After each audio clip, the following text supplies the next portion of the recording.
Okay, so at this point it is 2 p.m. and we are ready to get started. Thank you so much for joining us for today's webinar.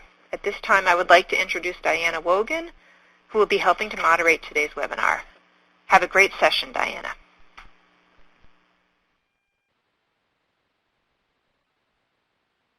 Thanks, Ashley. This is Diana Wogan from the REL Northeast Islands. I want to welcome everyone to today's webinar, The Role of Family and Community Partnerships in School-Based Social and Emotional Learning Programs. This webinar is hosted by the Regional Educational Laboratory Northeast Islands, and it looks like we have a good mix of attendees here today. I see we have folks from Maine and New England, other parts of New England, and as far away as Hawaii and the Northern Marianas Islands. Folks from Texas and Ohio and all across the country.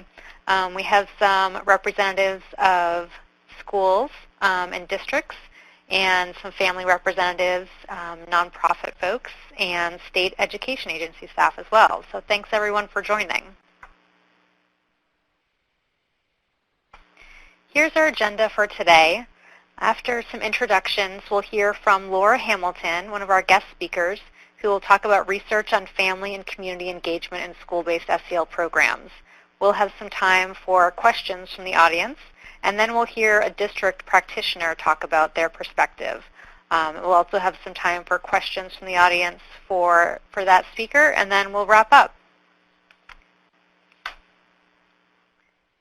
As I said, this webinar is being hosted by the REL Northeast Islands, which is one of 10 regional labs funded by the U.S. Department of Education to support states and districts in using research to improve outcomes for students.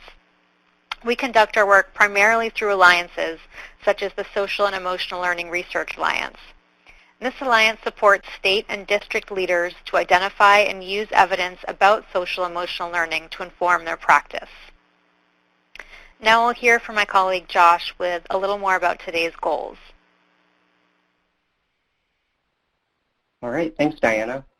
So the goals for today's webinar are to present research on family and community engagement in school-based efforts to support students' social and emotional learning, to provide a practitioner's perspective on engaging families and community partners in social and emotional learning interventions, as well as lessons learned about how best to do so, and finally, to provide opportunities for participants to ask questions about the challenges they face in engaging families and community partners in school or district-based social and emotional learning programs. Next, I want to introduce you to today's presenters. First, my name is Josh Cox, and I co-lead the Social and Emotional Learning Research Alliance at the Regional Educational Laboratory Northeast Islands. I'm joined by my colleague and fellow co-lead for the Alliance, Diana Wogan. We are also fortunate to have Tim Luff, Assistant Superintendent of Student Services at Natick Public Schools. Tim will be discussing his district's use of family and community partnerships to support social and emotional learning. And finally, we're also fortunate to have Dr. Laura Hamilton, who is the Distinguished Chair in Learning and Assessment and Co-Director of the American Educator Panels at RAND Education and Labor. Dr. Hamilton will be sharing her research on family and community engagement in school-based SEL programs. And with that, I'm going to pass it over to Laura to get us started. Hi, thanks Josh, and thank you all for joining. I'm excited to have a chance to share this research with you today. I want to start by just kind of clarifying that the report that I'll talk about was not specifically focused on family and community engagement, but that's a component of the research that we did. And so I'll talk a little bit about the general findings and approach that we took, and then I'll dive a little bit deeper into the family and community engagement piece. Before I start, I want to thank, I have a bunch of co-authors on this report, RAND colleagues, and particularly Sean Grant, who co-led the study with me. And I also want to acknowledge the Wallace Foundation, not only for funding this work, but for providing really helpful feedback throughout the process. And then finally, I want to thank some colleagues from Education Council who helped us with the analysis of the Every Student Succeeds Act language.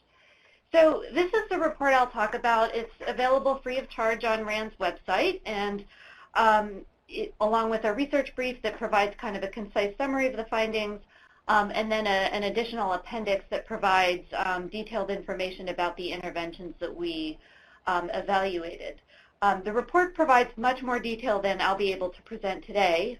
So if you're interested in hearing more about the study and the findings, I encourage you to take a look at the report. And then I'll also mention that this coming Monday, we will be putting out a companion guide to this report that's focused on how to conduct a needs assessment around social and emotional learning, particularly in the context of the Every Student Succeeds Act. So keep an eye out for that on Monday.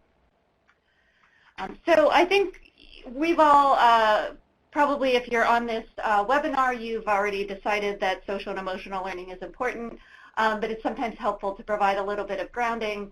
So some of the reasons that schools are increasingly focusing on these competencies have to do with the fact that we're learning from research that these competencies are very malleable, that with appropriate interventions and programs in schools, you can in fact improve student skills in social and emotional learning. We also know that these skills predict later outcomes, so there's lots of work suggesting that they not only predict later achievement, but they're also important for post-secondary success, for labor market success, for relationships and health, and all sorts of good outcomes that come from being able to build these skills. And then finally, there's a real equity concern here. We know that opportunities to develop social and emotional competencies are not equitably distributed across students, and those opportunities may be particularly thin in some low-income schools that lack the resources to offer a rich curriculum. So it's important to think about how we're serving the needs of all students when it comes to SEL. So one of the key challenges when we undertook this work, which is focused on looking at the effects of different SEL programs, is just the large number of names that are used to describe these competencies. So when we talk with educators, policymakers, and researchers about these competencies, we hear a wide variety of terms, and there's a bunch of different frameworks that are used. There are some that are fairly common. So the Collaborative for Academic, Social, and Emotional Learning, or CASEL, has a widely used framework that we've used a lot in our work. In the workforce development area, we often hear about employability skills. But just this diversity of frameworks and this variety of terms that are used was one of the challenges that we faced when trying to review all of the literature. For the purposes of the report that we produced, we're relying heavily on a 2012 National Research Council report called Education for Life and Work, which classified skills into three big buckets: cognitive, interpersonal, and intrapersonal. And so our work really focuses on those interpersonal, which are the social skills, and the intrapersonal, which are the emotional skills in the SEL. So let me turn to the Every Student Succeeds Act, because that was the focus of the work we did. Wallace commissioned us to look at how ESSA could support SEL and how districts and states could draw on ESSA funds to adopt SEL programs and practices. And so a first step in doing that was to try to understand what ESSA says about SEL.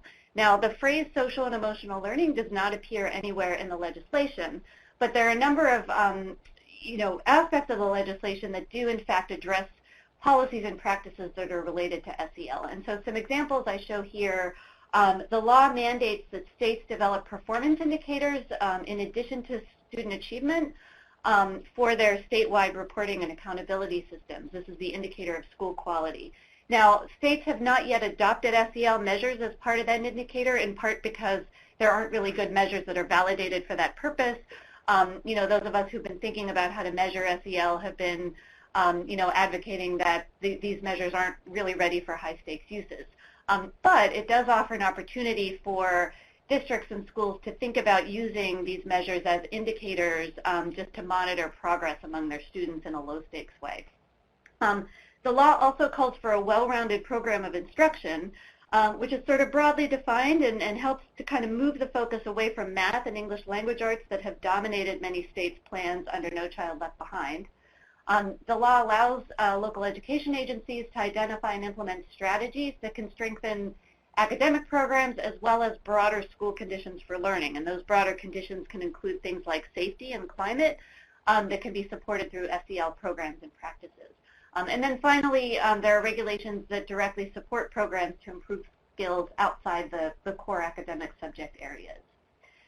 So given this breadth of ways that you can use ESSA funds to support SEL, states and districts need some guidance about how to go about doing that. The growing interest in this topic has led to a wide variety of programs and interventions being available. I subscribe to lots of different email lists, and my inbox is often inundated with sort of new ideas and things that teachers are doing, ideas for how to promote these skills in the classroom or in after-school programs. So there's lots of stuff out there, and this sort of informal sharing is really useful for getting a sense of what other educators are doing and learning from one another. But a lot of times those ways of getting information about programs don't tell you what evidence exists about the effectiveness of the program. And so in order to use ESSA funds, as I'll talk about in a minute, you really need to be able to make the claim that your program is evidence-based. And so that's where we come in, trying to kind of bring that evidence piece to this wide variety of programs that are available. So the law identifies 4 ranked tiers of evidence, and I'm not going to talk about these in detail. The report kind of spells these out, more clearly. But as you can see, the first tier is, focuses on kind of the gold standard of randomized control trials, which, really can help you support a causal conclusion about whether a program improves a particular outcome for kids. And then the support for the causal conclusions and the rigor of the study kind of declines as you go down these tiers.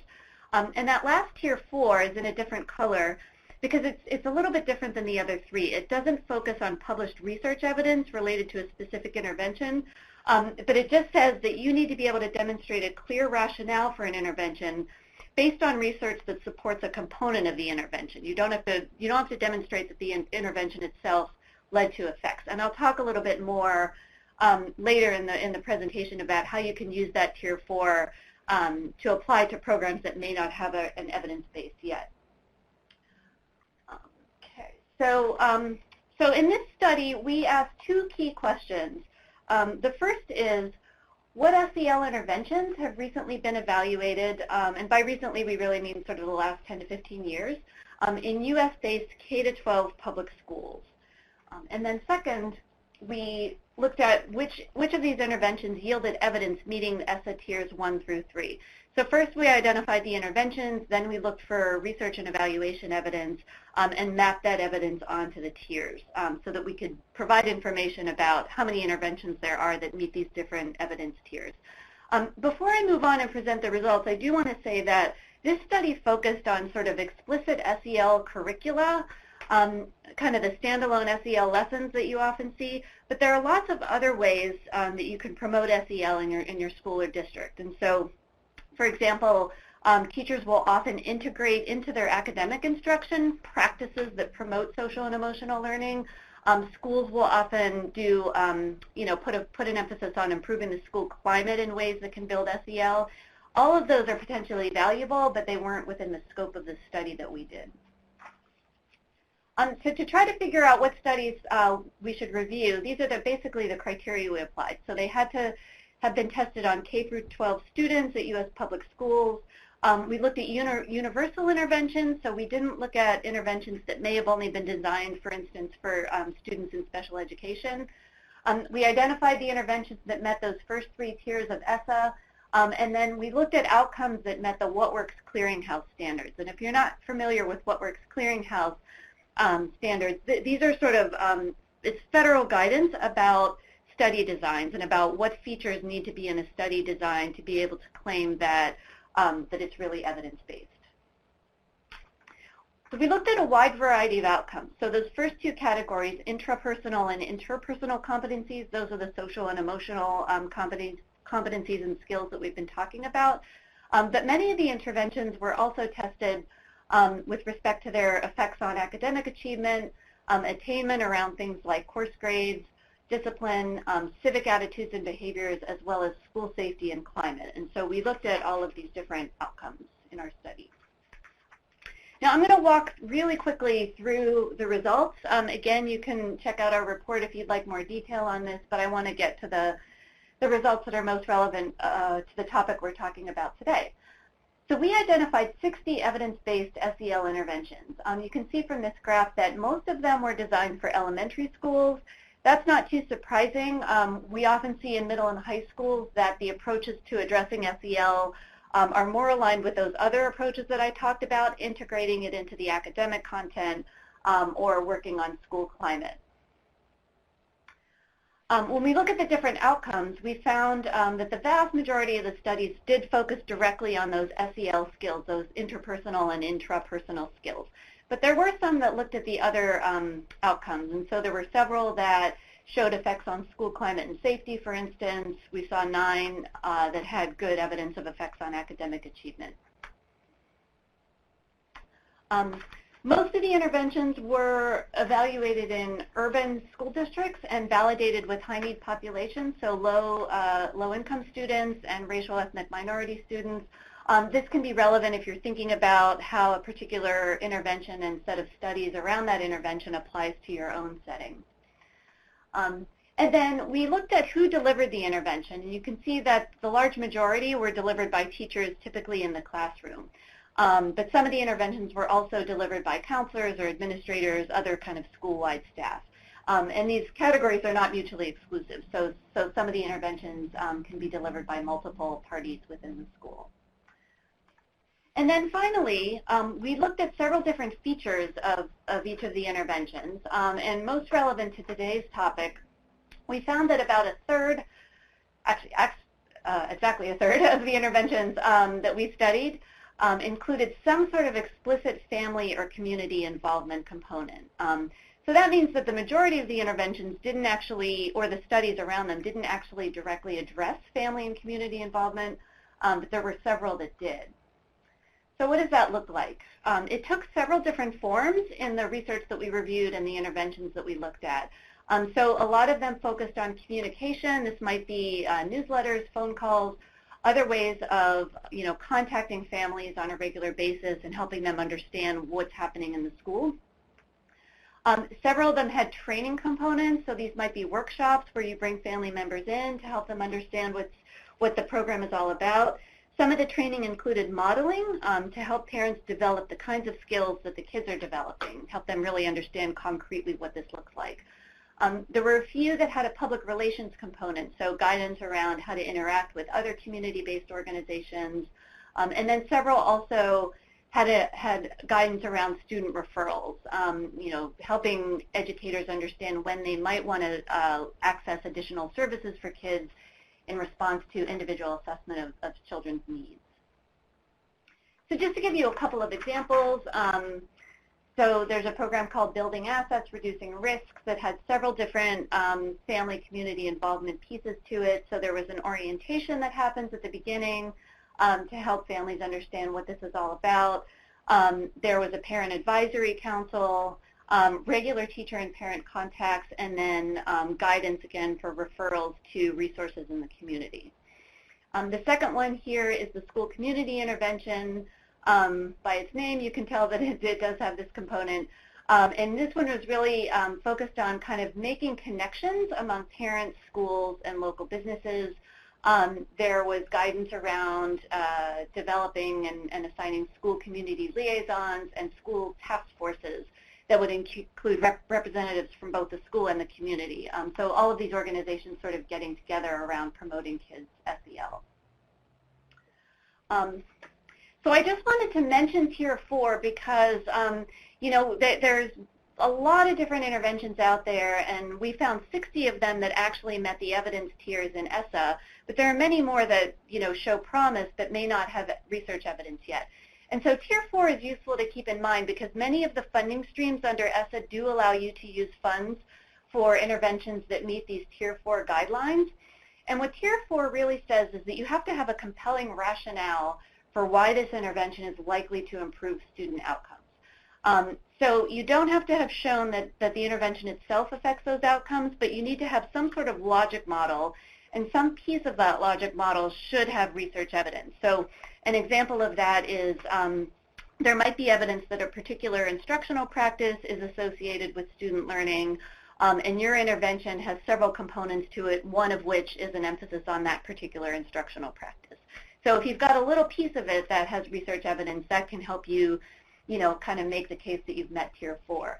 And then the second requirement is that there's an ongoing effort to examine the effects. So as you're implementing it, you should be evaluating the outcomes or maybe working with, a group like one of the RELs to help you think about how to design an evaluation as it's being implemented. So just to summarize this study, the key findings are really that ESSA can support SEL through several different funding streams, and family and community engagement can certainly be a big part of this.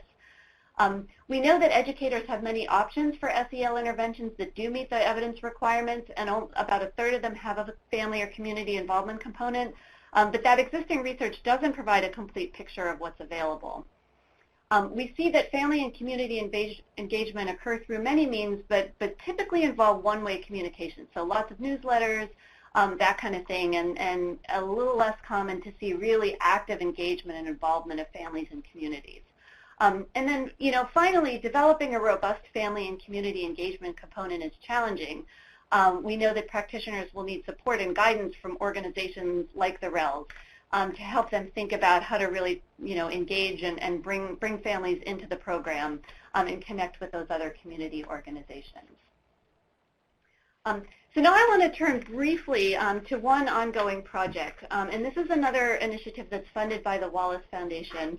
And it's very relevant to the topic today because it's looking at how to integrate school and out-of-school program SEL efforts. And I'm just going to talk about it very briefly, and I can say more in the Q&A if you have questions. So this initiative is called the Partnerships for Social and Emotional Learning Initiative, or PSELI. They're working in these 6 communities across the United States. The initiative is happening in grades K through 5. And schools are partnering with after-school programs to implement a variety of different approaches to improving kids' SEL. So there's training of adults, there's efforts to improve the school-wide climate, there's some sort of explicit curriculum that's happening. So really a wide range of efforts to do this in the elementary schools. Each community is implementing this in 5 to 7 schools. And then the schools are working with their after-school partners to really try to align all of this SEL work with one another. The idea is that we don't have the school doing one thing and the after-school program doing something else. You want to see kids having a consistent and aligned experience with SEL throughout the day.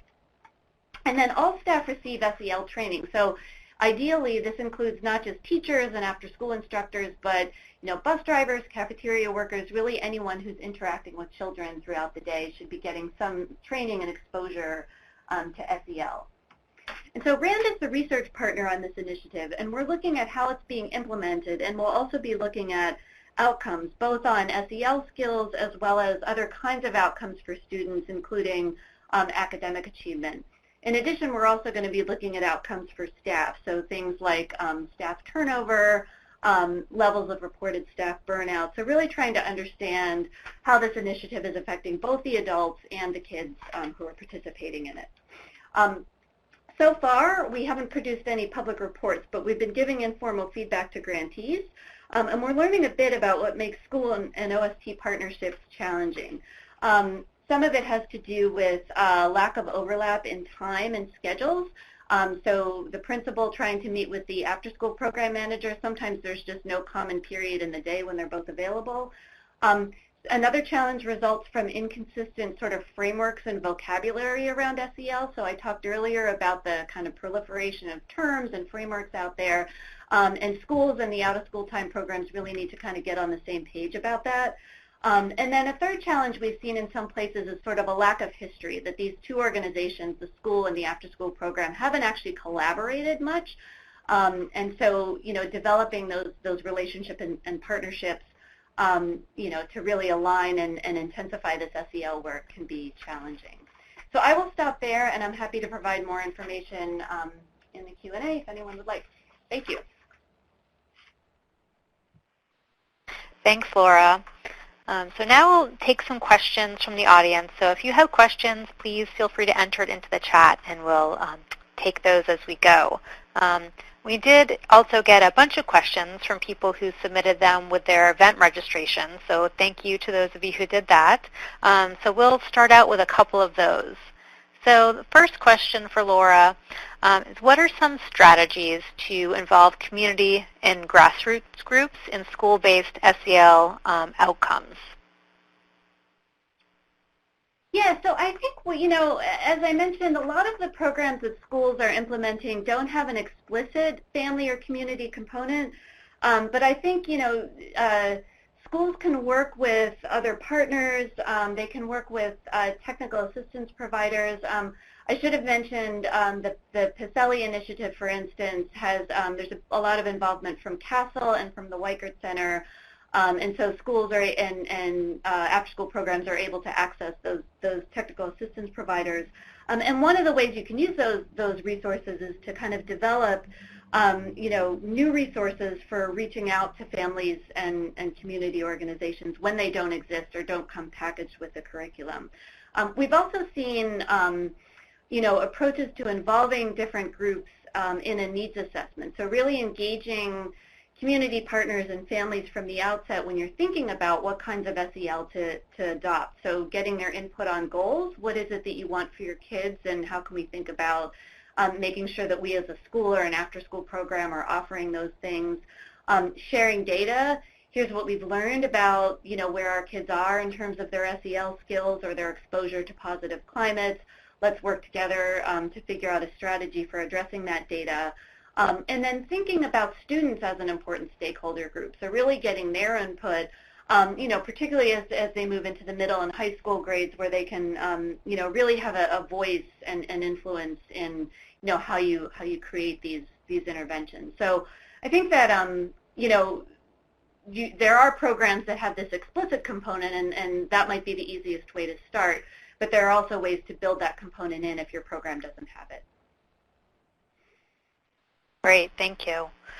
And the next question, are out-of-school time programs aligning their curriculum with schools' SEL curriculum? Yeah, so I think that's been a big part of this this PSELI initiative, because as I mentioned, the goal is to really make sure that kids are getting an aligned and kind of coherent, consistent experience. And so one of the things we've seen is that, many of the curricula, there are curricula that are designed for after-school programs, but a lot of them are really built for the school day. But we're seeing the after-school programs work in creative ways, sometimes with technical assistance providers, to adapt portions of those curricula to the after-school setting. So maybe adopting specific lessons, or even drawing on the language and the little routines that are in those programs, and then applying them in the after-school setting. And I think the grantees in that initiative are really taking a sort of continuous improvement approach. They're trying things out, trying to learn from them, and then adapting them where necessary. So, having that dialogue between the school and the after-school program, and then also, the flexibility to kind of adapt the curriculum resources in ways that makes them fit in the after-school context has been really valuable. Great, thank you. And we have a question about the implications of your study for SEL curriculum in a higher education setting. I think this is about preparing teachers and administrators. Did you find any applications or anything relevant for that? That's a great question. I think the work I was just talking about didn't directly address that, but certainly when we've talked with teachers and principals, particularly ones who've been out of the programs for a while, SEL was not a major focus of their principal or teacher training programs. So most of what they're learning about SEL is coming through in-service professional development, through coaching or workshops, rather than in the pre-service programs. So I do think that higher ed institutions that are training teachers and training principals need to be thinking about this, and maybe working with some of the organizations that have been doing in-service PD, to get some ideas about, how to train, what to train on. And there's some topics that have come up in particular as areas of need. So trauma-informed instruction is something we're hearing that there's a lot of need for. Thinking about how to integrate SEL into your academic instruction. One of the barriers, or the perceived barriers to SEL, is this idea that it has to take time away from academics and it's almost a zero-sum game, when in fact there are ways that you can teach math or teach science or English language arts that will simultaneously build SEL and promote kids' knowledge in that and skills in that particular subject. So I think the training that teachers get around pedagogy in their subject areas needs to, take into account ways that you can be building a broad range of kids' skills and not just their academic achievement in that content area. Mm-hmm. Okay, thank you. We got a question about what SEL programs can be offered for parents of children with high behavior incidences. Yeah, so I think one of the challenges has been there's some confusion sometimes around the extent to which SEL is equated with sort of behavior management, and it should not be. So, we often hear people talk about SEL mainly as a way to kind of control kids' behavior, when in fact, we, and I think a lot of folks who are working on SEL, try to take a more asset-based approach, that we're building children's skills for success in a wide variety of areas, and it's not just about behavior. So SEL can certainly help with school climate and can help with behavior problems, but that's not its sort of core focus. So when we did our studies, we didn't focus on programs that were explicitly about behavior management. There are approaches such as PBIS, which is think positive behavior intervention in sport. I think I got that right. That are compatible, certainly compatible with the goal of promoting students' SEL. And I'd also mention that some of the SEL programs do have a parent component that sometimes is designed in part to help parents understand where their kids' behaviors are coming from and work with the school around coming up with a positive and proactive way to try to address those. Okay, great. I think we probably have time for another question. And this is kind of a combination of two questions that came in. So one is about the grade level. So you said that most of the SEL programs in your study that you found evidence for were focused on the elementary school years. Were interventions focused on early care and education considered in a different study, or would they be, is there somewhere else someone could find information about that? And related, what about students who are older than elementary school? Are there key SEL considerations for those students? Yeah, so on the early care side, there are several other sources, really good sources of information about SEL programs. So I talked about CASEL. They have some program guides that you can access on their website, and I think they include some preschool programs in addition to K-12. There was also a report that Stephanie Jones and her colleagues at Harvard published last year that describes in pretty great detail several of the more commonly used SEL programs and the evidence that supports them, and that includes some programs that are, also appropriate for pre-K and not just K-12. So I'd recommend those sources. In terms of, middle and high school, I think one of the challenges, as most of you know, is that the schedules of most middle and high schools are pretty packed.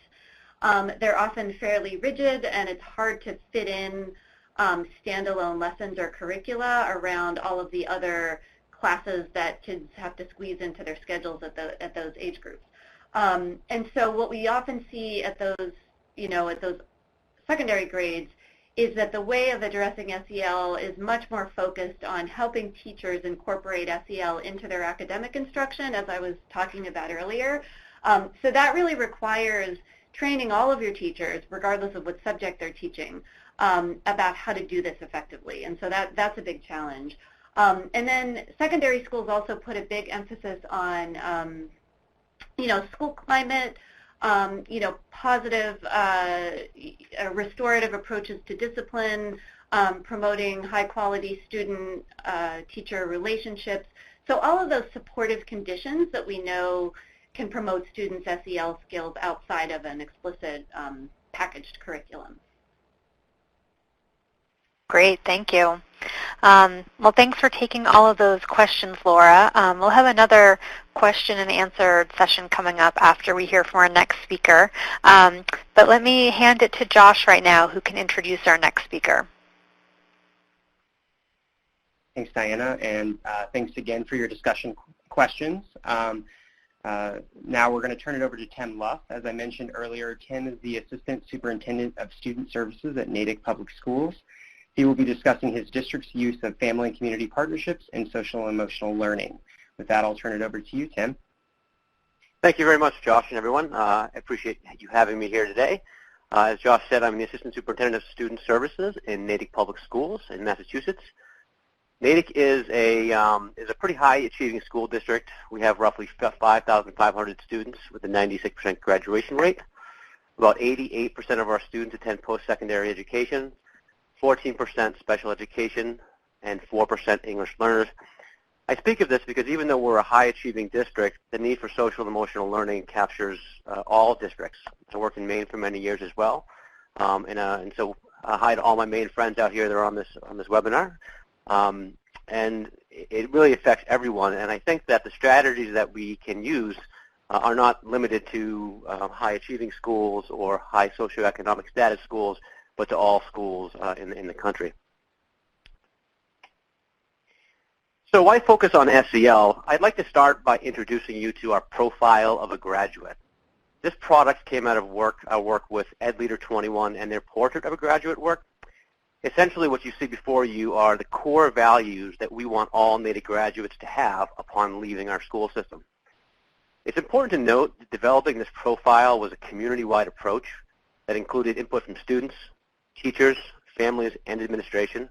The process took more than a year and is constantly being updated based on feedback from our professional learning communities, parent advisory councils, and all of our many student groups.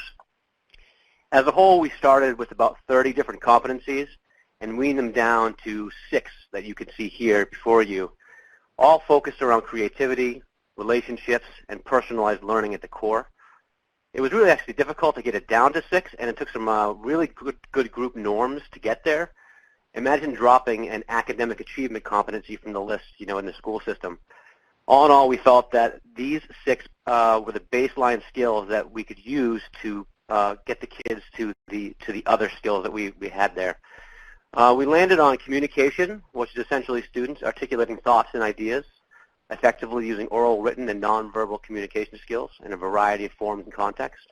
Collaboration, in which students demonstrate the ability to work effectively and respectfully with diverse teams. Empathy, students demonstrate understanding of others' perspectives and needs and listen with an open mind to understand other situations. Critical thinking and problem solving, where students collect, assess, and analyze relevant information, reason effectively, and make sound judgments and decisions. Resilience, students persist to accomplish difficult tasks and to overcome academic and personal barriers to meet goals. And initiative and self-direction, where students set goals with tangible and intangible success criteria while balancing those short-term and long-term strategic goals. As you can see, if you know the CASTLE framework, each of these areas align directly with social and emotional learning competencies.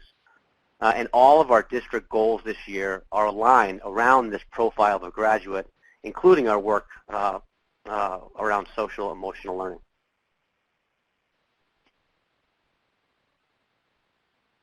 So I think I'd just like to say that really our focus has always been response to intervention at the core of all of our new initiatives when it comes to educational need.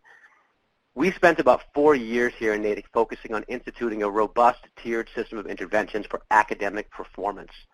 We kind of set the stage with our staff through much professional development that we built the philosophy that every student can achieve at high levels. That process included training and implementation of data teams at all levels. And I can't tell you the importance of data teams in this work simply because they analyzed the data, they made the changes that we needed, and they really looked specifically at kids' needs and what interventions and or academic programs they needed to meet their goals. We had a district response to intervention steering committee that was implemented before we went through this work.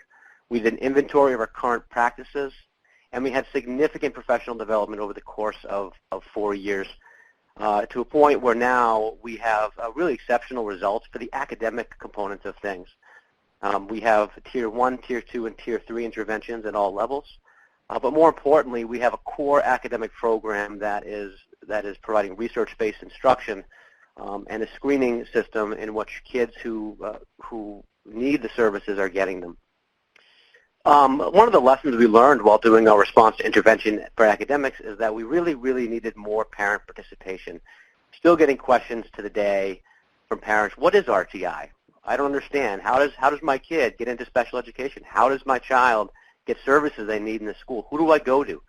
What are you doing to deal with academic difficulties? That has been subsiding somewhat. However, definitely the participation from parents was a key component that as we look towards social emotional learning, we did not want to make that mistake again. So that brings me to the SEL and family engagement component. We've had this profile of a graduate piece in place, which is very nice. Again, administrators, teachers, families, students, all were invested in those values and those competencies for our kids leaving. However, through a lot of parent feedback over this past summer and throughout the course of the last year, both through our new superintendent and interviews with families and teachers, but also our special education parent advisory group, it really led to a renewed focus on social and emotional learning itself. See, the concerns in those meetings weren't about academics. People feel very comfortable where we are. They feel like their kids have the skills they need academic-wise, but they were concerned about emotional safety. How does my child feel in school? How are they reacting to the high standards that you're putting on them? And we really took that seriously, and one of the things that we're doing is we're actually having a family engagement night here in Natick, and it's actually next Tuesday, which is exciting. And that's going to really kick off a parental component and involvement in our social emotional learning work. We have a parent advisory groups that are actually mandated by the state of Massachusetts, a special ed parent advisory group called CPAC, and a newly formed ELL parent advisory group for students, English language learner students. We have a group called Spark Kindness, which is a community group that does professional development or just development in general for families. And we have school councils and parents in those councils that are all going to be leading the way in this parent engagement night. They're actually creating a book group and leading a book group this evening around social emotional learning in the classroom, a book study that we all as educators are working on, a practical guide for integrating SEL skills into instruction. And they're working on a kind of a brother or sister book, social emotional learning in the home. And that way we can have the parent buy-in and understanding of what social emotional learning is and a consistent language and strategies across the school and the home setting. So we're really excited for that. And our parent groups are engaged and ready to roll with that opening night. So we've just also kicked off a 5-year strategic plan developed with SEL, and I shared with you the RTI component as we did our work with the academic piece, because we're going to be using that same strategy to roll out our social emotional learning initiative. I wish I could tell you that we were light years ahead in social emotional learning. There are some districts that are well ahead of ours, and there are some districts that are behind us. However, we're kind of in a phase 1 core here, where it's really all about the learning. So we have some teams from each of our levels, our elementary levels, our middle school levels, and our high school level, receiving SEL graduate certificates from William James College, which is a great program for them to go to really learn some of the strategies to implement in the schools. We're doing an inventory of current social emotional strategies within our schools now. So what are those things that we're doing now that we're doing well, that work in terms of the competencies that we are learning about in our book study? I share with you the book groups that we're doing. We're also doing a baseline survey and needs assessment that is going to be disseminated throughout our community for our staff and for our students to really understand what we need to do in the social emotional learning realm. What competencies are we weak with? What competencies are we strong at? And then we can really identify where to go from there. And we have our district-wide response to intervention steering committee coming back. But in this case, they're going to be focusing on social emotional learning.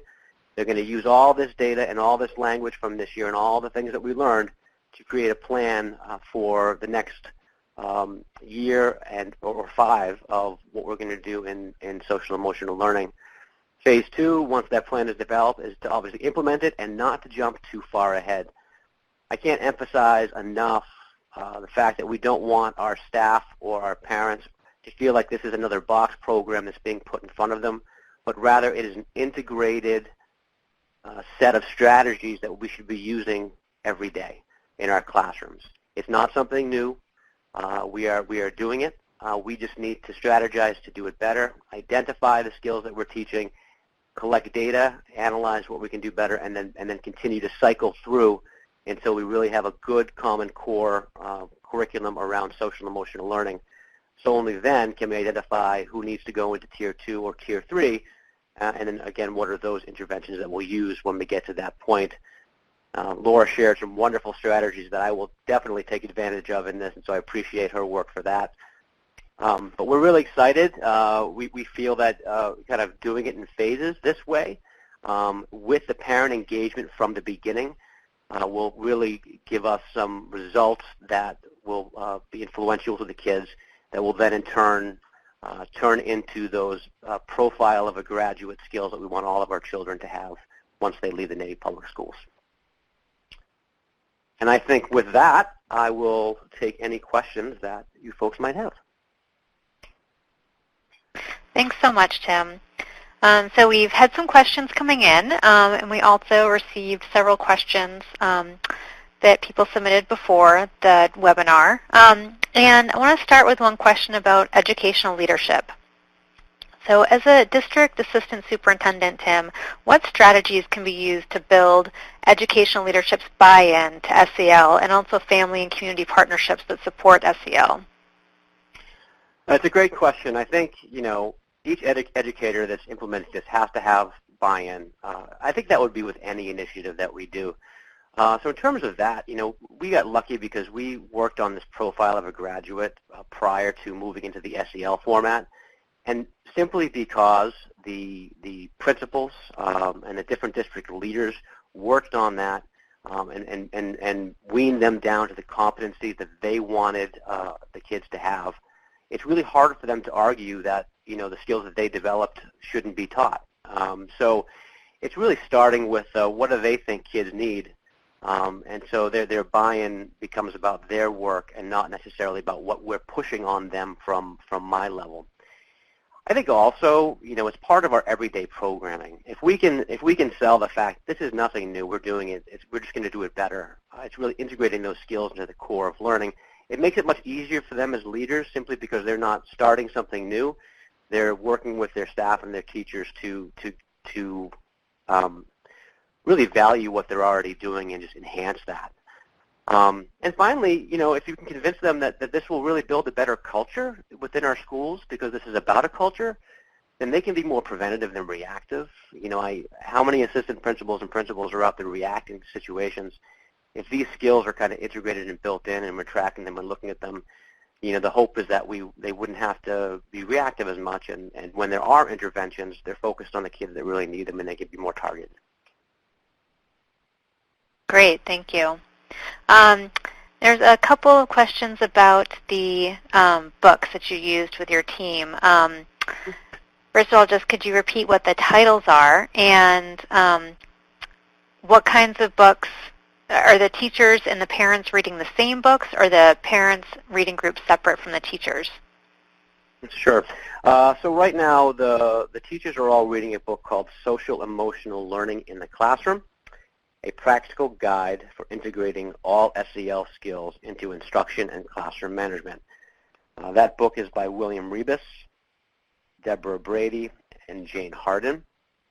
And many of our professional learning communities, our guidance staff, our psychological staff, our administrative staff, and our teacher leaders are working and conducting book studies right now on that particular book. There's a companion guide to that book called Social Emotional Learning, parentheses SEL, in the Home, a practical guide for integrating the development of social emotional skills into your parenting, again by the same authors. And at this point in time, the book groups are separate. The actual parent guide actually provides a format for the book groups for the families to follow. Part of the work that we will be doing on Tuesday night is the parent groups will be organizing how those book groups will look.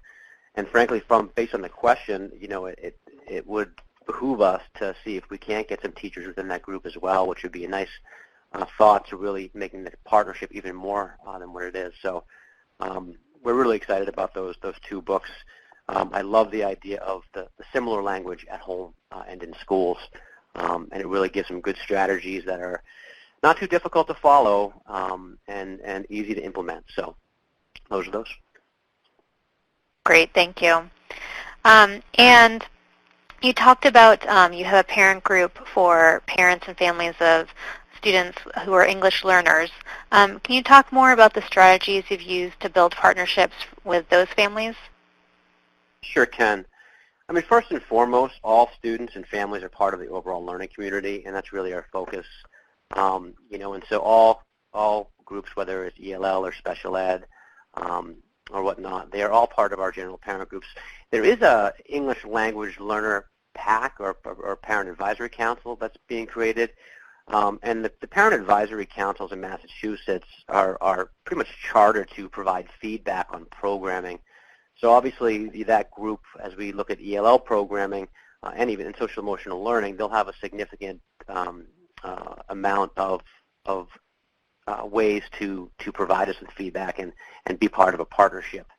Communication, however, I think is key. In many instances, with students who have students with parents who have different languages, parents aren't involved because of language barriers, right? So to that end, we have a significant amount of communication to ensure that that they know what's going on within the district. So we have a Google Translate button to all of our web pages, and I know that's very common. So multiple languages, if parents are viewing our websites or whatnot, they can translate into their language. But all communications, and we implemented this just this year actually, it was difficult because we do these email blasts out to families that describe their student's week, what's going on in the schools, what kind of opportunities parents will have to learn what's happening in the schools. But it kind of went to no avail because parents can't read that, right? There's no Google Translate button that you can go to in an email. So what we did, we made a link using a Wordle, and if you don't know what a Wordle is, you add multiple words, and it will create a picture of those words. And so we did a Wordle of the word translate in about 30 different languages, and that is actually at the top of every one of our communications to families now. And if clicked, it goes to directions on how to translate every document, and those directions are in 30 different languages as well. So we really want to try to ensure that parents, those language barriers are broken down. I think first and foremost that is the most important thing, that they understand what's happening, so they can get involved and they can be part of those parent groups and they can be part of the overall learning community. And finally, I think as a part of our steering committee for SEL and RTI, we're going to have a member of both PACs, including the ELL PAC, as a member of that committee, to ensure that we have all constituents really talking about how we want to proceed, what the data says, and how we can move forward in a partnership. Great, thank you. And you acknowledged in the beginning of your presentation that Natick is a smaller district and has high academic performance, and it's probably different from some of the other districts that are represented on this call. So are there things about the process that you think may have been easier for your district, that you are smaller, that there might be some pointers that a larger, more diverse district might take away from your experience? Sure. I think obviously it's easier for folks in the community to contact us, right, where we are a small district. However, I think using the PLC and data team, or the professional learning communities and data teams to do this work can go wonders in any district, regardless of the size.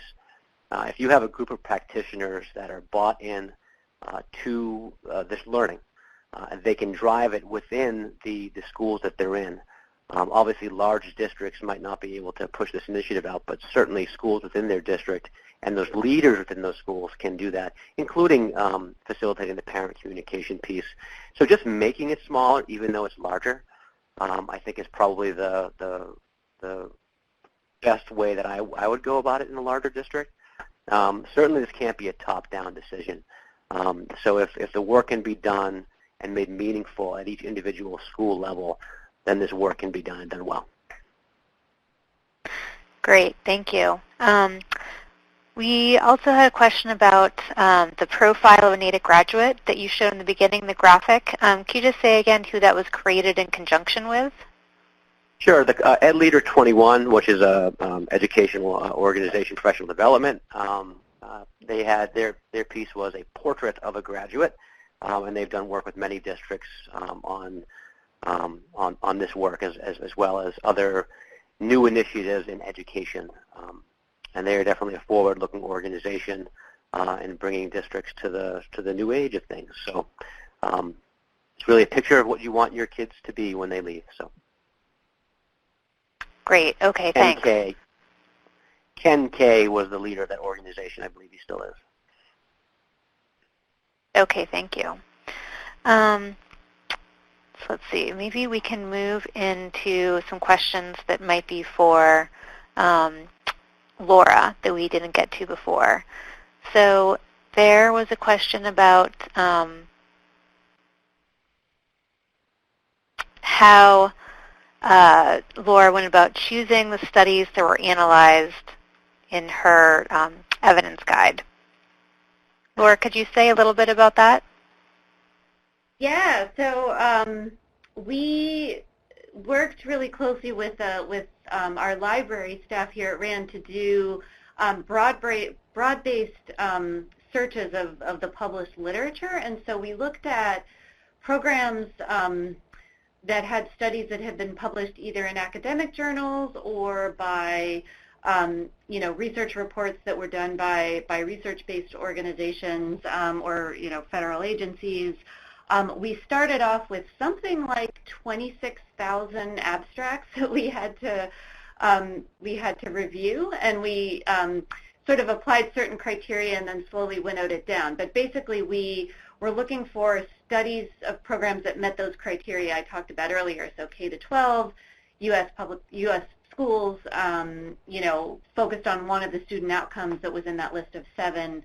And so a lot of what we found in the initial screen when we had that 26,000 were, descriptions of programs that didn't have any actual research that had been done, or, that were maybe not fully well aligned with the scope of what we consider an SEL kind of program. So we did take a very broad approach at first and then applied the criteria based on the ESSA standards in order to get it down to that 60 that we eventually ended up with. Great, thank you, Laura. And we do have another question for Tim. So you had some statistics about the percentage of students going on to post-secondary after high school. Do you know what percentage of these students attend 4-year colleges? I don't have that data right in front of me, but most of them do. There are some 2-year colleges within there, but most of them are either 2- or 4-year colleges. Most of them are 4-year colleges, I apologize. Okay. Great. Thank you. And I think that wraps up our questions for right now. So thank you, everyone, for submitting your questions. If you do have other ones, please feel free to put them in the chat, and we can try to address those before we wrap up. But I will now hand it back to Josh to do some closing out for today. Thanks, Diana. So we'd like to give you all just a moment to reflect on today's session. And we'd like you to think about the following questions. So how will you use what you've learned today in your work? And if you have ideas, we'd like you to enter them here in the chat. So I'll just give you a couple of seconds here to see if we get any responses.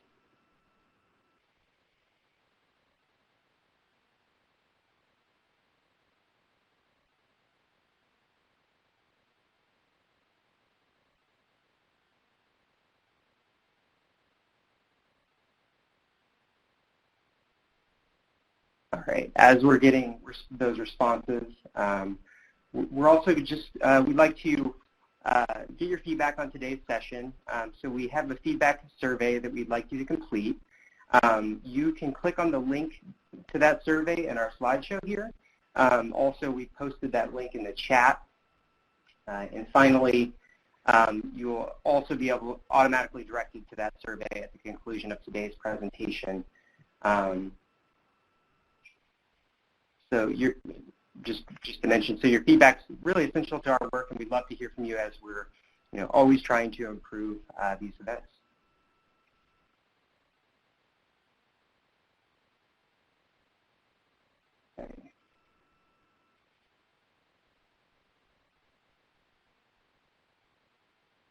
Okay, so we received a question about whether or not we have a citation for the Jones study.